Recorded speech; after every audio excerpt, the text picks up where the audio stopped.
Bueno, buenos días para todos. Saludar a todos los actores de la construcción en su día. Y como bien decía el presidente, es una oportunidad para reflexionar. Queda muy raro desde acá arriba ver este salón así, porque siempre que venimos acá somos invitados por asociaciones, universidades, grupos empresariales para contar qué es lo que tenemos pensado hacer en el caso de acceder al gobierno. Y bueno, estuve varias veces acá. Estuve en el 2014, me quedé con las ganas, y volvimos en el 2019 con una coalición y logramos acceder al gobierno. Y para mí es muy importante repasar lo que decíamos en esas instancias acá. Y si lo que decíamos en esas instancias después lo llevamos a los hechos. Y en estos días que algún medio internacional nos ha hecho alguna pregunta sobre el devenir de la economía nacional, a veces es tentador echar para adelante o por delante la pandemia. Decir, bueno, no hacemos esto porque está la pandemia, no podemos arrancar ello porque está la pandemia. Y saben en este rubro de actividad que el gobierno nunca se amparó ni puso freno a las actividades principales económicas del país. Obviamente parte de la atención de varias carteras estuvo focalizada en la pandemia, entre otras cosas porque no había un manual, no había una hoja de ruta. Y la importancia del sector creo que está dado porque la mitad de la gente que está acá sentada son de gobierno. Y me parece que es una señal fuerte de compromiso de todos los incisos involucrados en la construcción, que entre otras cosas le da la real dimensión a esta actividad que el presidente hacía referencia. Así como es un gran impulsor, también es un gran depresor en el momento de que viene en caída, 24.000 empleos perdidos aproximadamente en estos últimos 5 o 6 años, sin contar las inversiones que se han dejado de hacer, etcétera, etcétera. Pero como decía recién, no sirve de excusa la pandemia. Sí nos aprieta, obviamente que nos aprieta. Veníamos apretados del gobierno anterior, no lo voy a aburrir con los registros y los números del país, pero es lógico que estábamos muy apretados. Y dijimos toda la campaña que íbamos rumbo a un gobierno austero. Se nos suma la pandemia, gastos que no estaban previstos, y ahí tuvimos dos caminos. El camino que sugería mucha gente, que era el camino impositivo, y el otro que era apretar el cinturón por parte del Estado. Sobre el primero lo descartamos de plano, ya lo habíamos dicho en campaña, la sociedad uruguaya no aguanta más impuestos. Y si bien fue sugerido muchas veces, sobre todo impuestos focalizados en determinado nivel socioeconómico, rechazamos porque estamos convencidos de que ponerle más carga tributaria arriba de los hombros hoy a los que emprenden es frenar el desarrollo y es frenar la recuperación nacional. Suena muy lindo dicho así.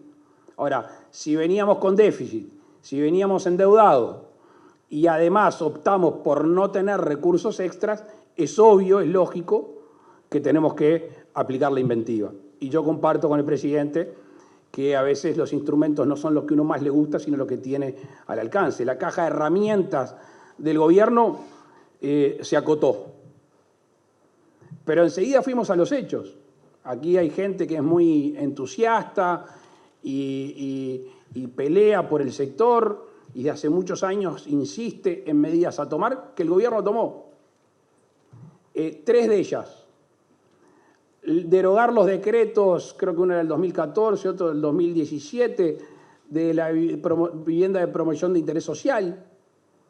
Y hoy tenemos importantes inversiones en curso que han retomado esta iniciativa que fue muy positiva hace muchos años. Tenemos los estímulos para los megaproyectos, que se le bajó el capital requerido, la inversión requerida, se amplió algunos otros requisitos y eso está generando no solo nuevas inversiones, pero sobre todo lo que más nos preocupaba es que no se detengan inversiones que se estaban llevando adelante, sobre todo en el este del país.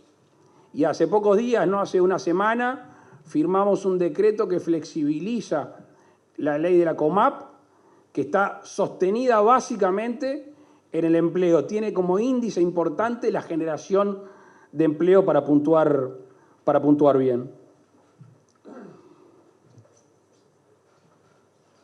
Creo que la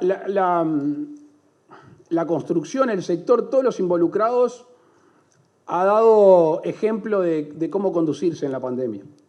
Un sector que sabemos que tiene un sindicato fuerte, que tiene una cámara empresarial con tradición, primero para suspender las obras, segundo para la licencia y tercero, y muy importante, los 35 meses que hacía referencia el presidente de la negociación colectiva.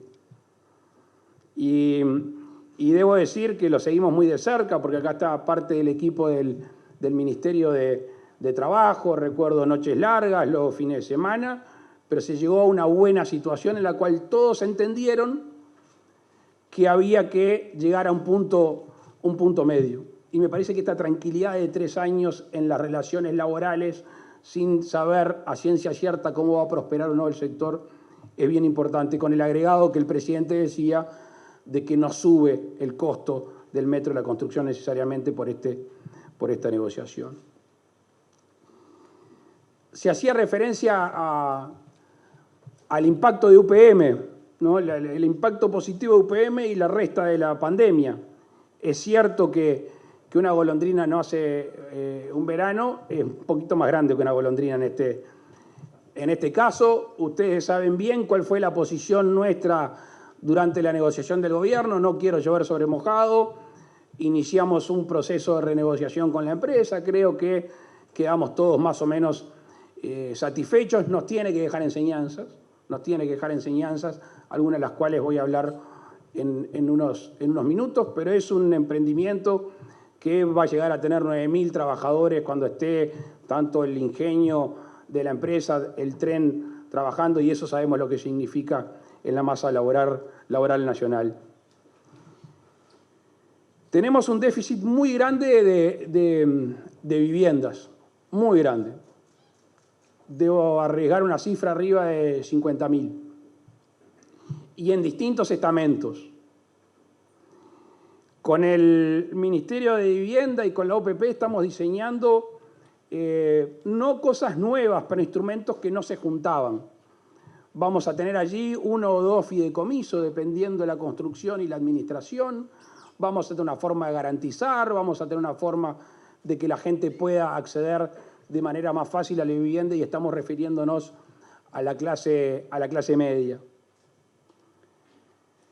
Tenemos que ponernos de acuerdo con el tema de los asentamientos, pero no lo vamos a discutir acá, lo vamos a discutir después.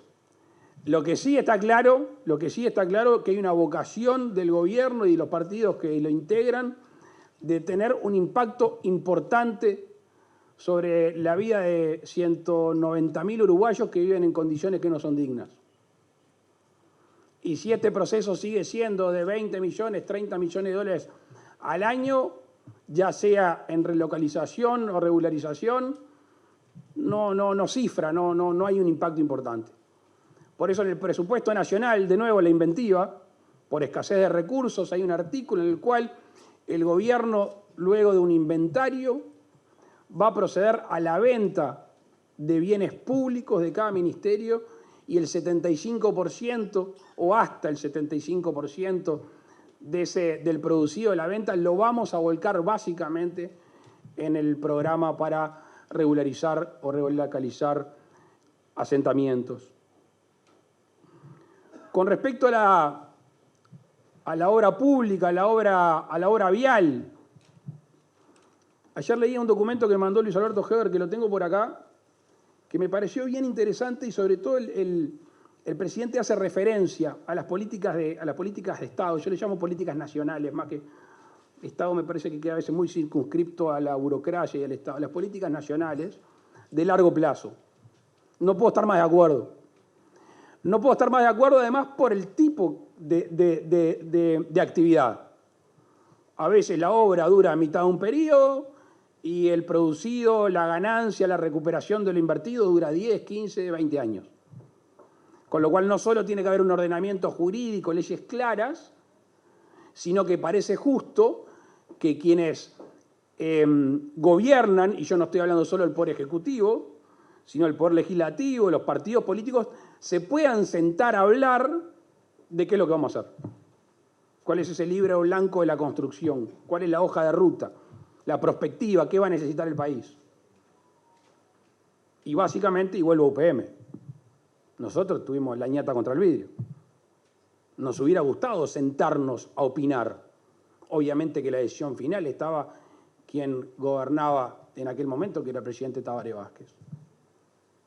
Si hubiéramos estado sentados en la mesa y se nos hubiera dado opinión, no teníamos que renegociar algunos temas.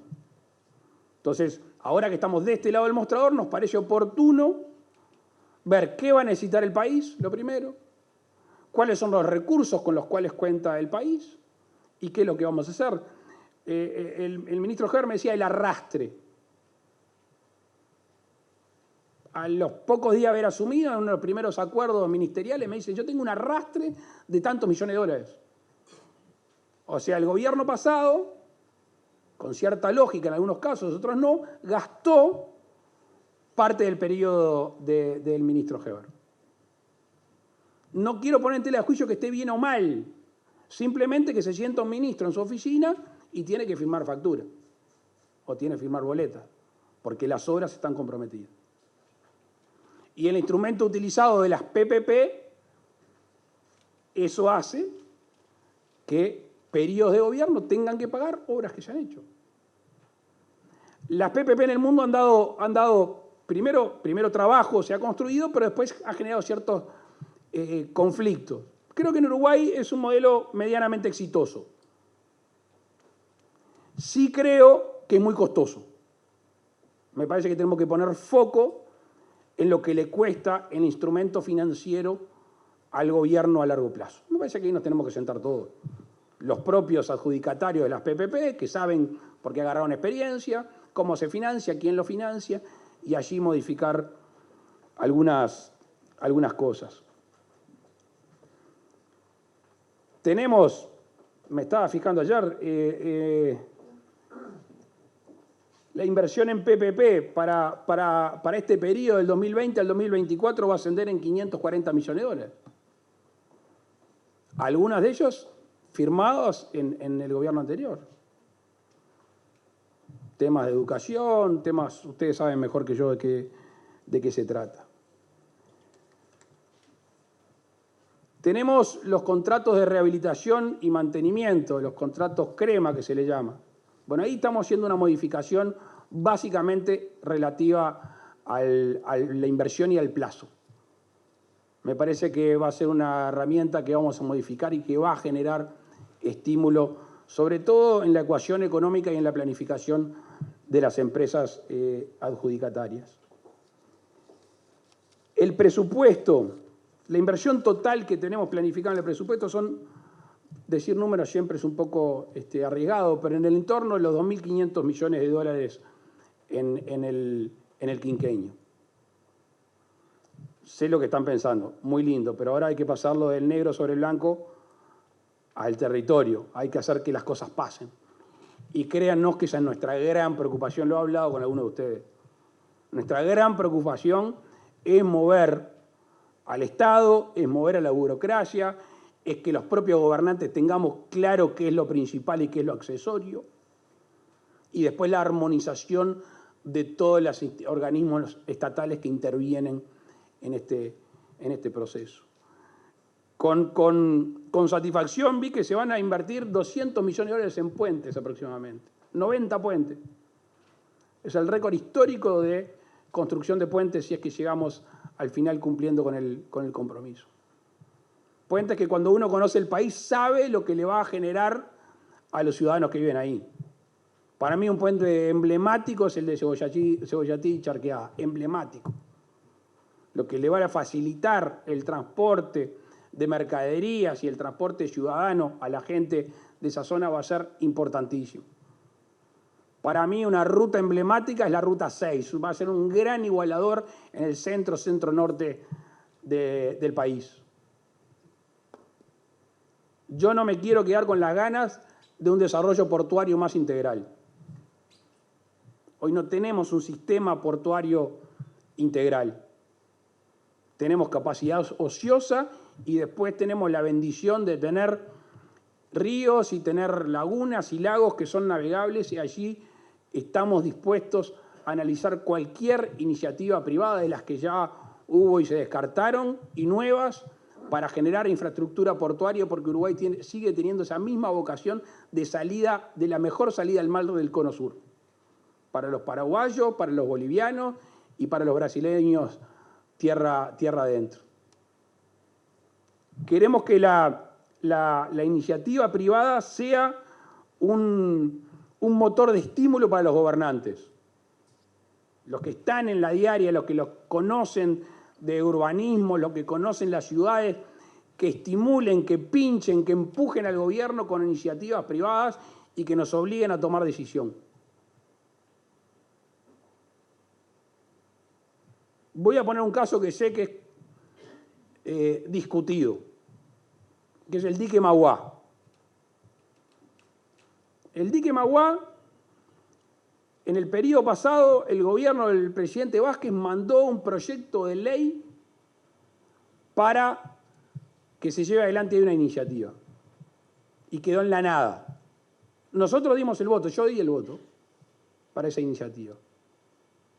Bueno, ¿nos vamos a dejar frenados ese lugar tan privilegiado de la ciudad, y que no haya una obra, y que crezca, y que no haya infraestructura, y que no le dé vida al barrio? Yo no estoy dispuesto.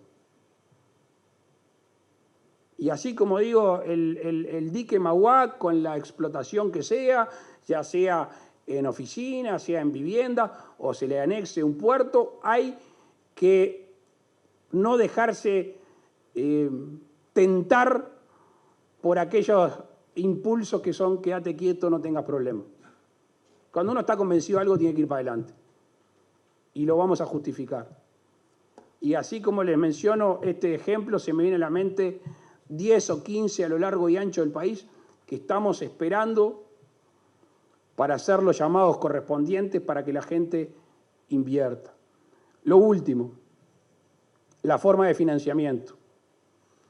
Obviamente, como dije al principio, las herramientas están acotadas, pero sé que lo saben y quizás sea redundante. Cuando la tentación y la lógica decía que teníamos que recargar tributos, optamos por otra cosa, optamos por estimular la inversión.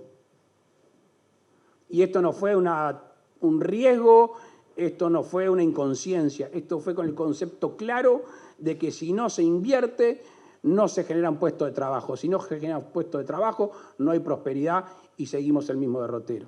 Y esa es la línea que va a tener este gobierno en los próximos 5 años. Felicitaciones de nuevo, muchas gracias.